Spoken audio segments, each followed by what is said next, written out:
I'm Jason Nunez, and let's queer up gay culture. NHL Commissioner Gary Bettman says he binged queer hockey romance Heated Rivalry overnight. The world of queer sports storytelling just got an unexpected fan, NHL Commissioner Gary Bettman. In a recent interview with the Hockey News, Bettman revealed he binged the hit series Heated Rivalry in a single night. The show centers on a passionate enemies-to-lovers romance between rival hockey stars Shane Hollander, played by Hudson Williams, and Ilya Rozanov, played by Connor Storrie. Bettman said, quote, "It's a wonderful story. The content, particularly for young people, may be a little spicy, so you have to balance that out," end quote. Still, he praised the series as very well done, noting, quote, "I can see where they were picking at things we, as a league, had done in the past," end quote. Bettman said the show helped draw new fans to the NHL during the 2025-26 season, comparing its cultural impact to Taylor Swift's influence on NFL viewership. The commissioner also addressed the league's stance on Pride. While affirming support for LGBTQ+ fans and Pride nights, he reiterated that themed jerseys, including Pride jerseys, will not return to warm-ups. He said, quote, "It wasn't about Pride jerseys or Pride night. It was becoming a distraction," end quote. So, this is another example of the LGBT community being tokenized. They use this for their advantage when it's talking about numbers and dollars and monies and seats. But I don't take my gay card away, Dad. I have not watched Heated Rivalry yet, but I will. Neither have I. Okay, great. We could binge watch it together. Don't worry, we'll watch it together. Yeah. Mm-hmm. But I just don't like how our community is tokenized. When I lived in DC, when I lived in Charlotte, even here, sadly, in Florida, like Pride nights are going away. Yeah. And they're being tainted by the government to like remove all their rainbows and remove the different communities, especially ours, from sports. Where we have a lot of LGBT members who are sports players, hockey, NFL, and it's just, I don't like how we're tokenized. So when he referenced the jerseys at the end, he said there'll be none allowed. So I don't know what, I mean, I have not been to a hockey game ever, but so I don't know what other themed ones there are. And maybe that was just a convenient way to eliminate the Pride ones. I can't really know. But I have watched Heated Rivalry more than once. And, more than once? Yeah, and I'd never repeat shows, ever. Well, maybe a movie like something stupid, but so is it possible to watch all of it in one night? Like because they're only like 45 minutes an episode, and there's only 6. Okay. So okay. So it's like a long, but it's I've just to hearken to Heated Rivalry.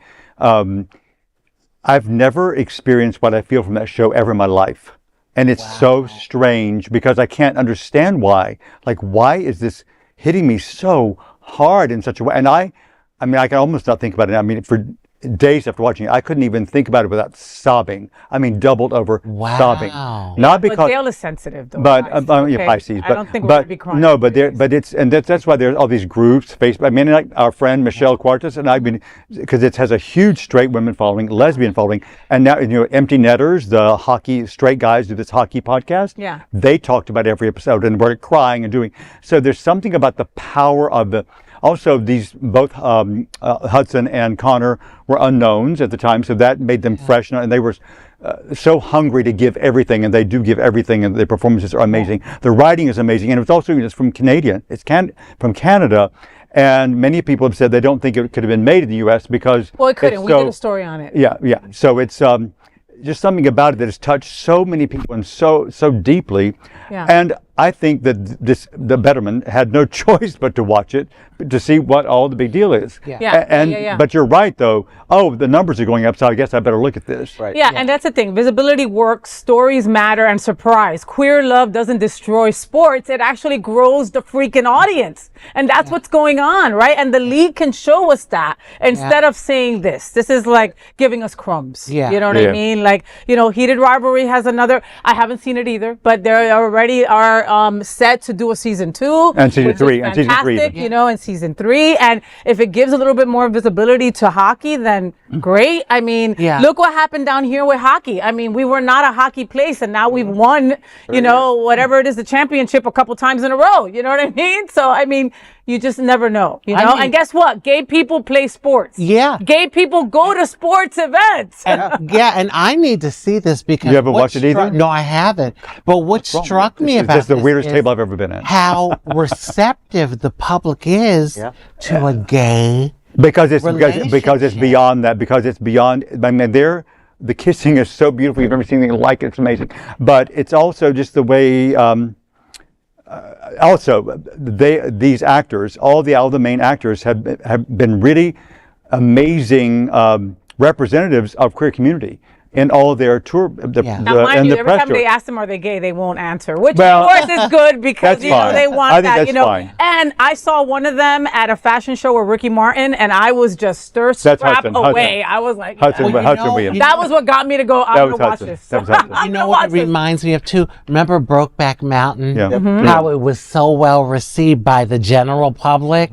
So maybe it's just the way. And this is a much more beautiful love story. than that. Yeah, I have to see. Well, it. again, Wow. Brokeback is before social way media. long, so you've got to give it, you know, what it was for that time. Yes. It superseded anybody's But expectations. this is such a phenomenon that is never. I mean, I've never seen anything like it. Oh my It's a God. huge. I mean, the boys they become stars in 30 days. I mean, superstars. Do you think because it was produced in Canada? That's a big part of it because he was because I started reading the books. I was curious, and they've been the writing for the show is so close to the book. It's kind of amazing. wow. Well, they wanted to do it in the U.S., and unfortunately, the U.S. streaming much company censoring. said that they wouldn't be allowed to kiss till episode 5, and they needed that to be hot and heavy by episode 2 and 3. Wow. So that is how they got it in They Canada. kissed in episode 1. So They kissed in episode no, but 1. hot and heavy. They were saying, Yeah, like, yeah. you know, a big thing. They didn't want them to have sex at all until They didn't want them to kiss till 5. It's crazy. That's crazy. That wasn't going to work, you know? So, folks, there is no other queer nonprofit media platform like this in the entire world. Support our LGBTQ stories by sharing them and subscribing to Queer News Tonight.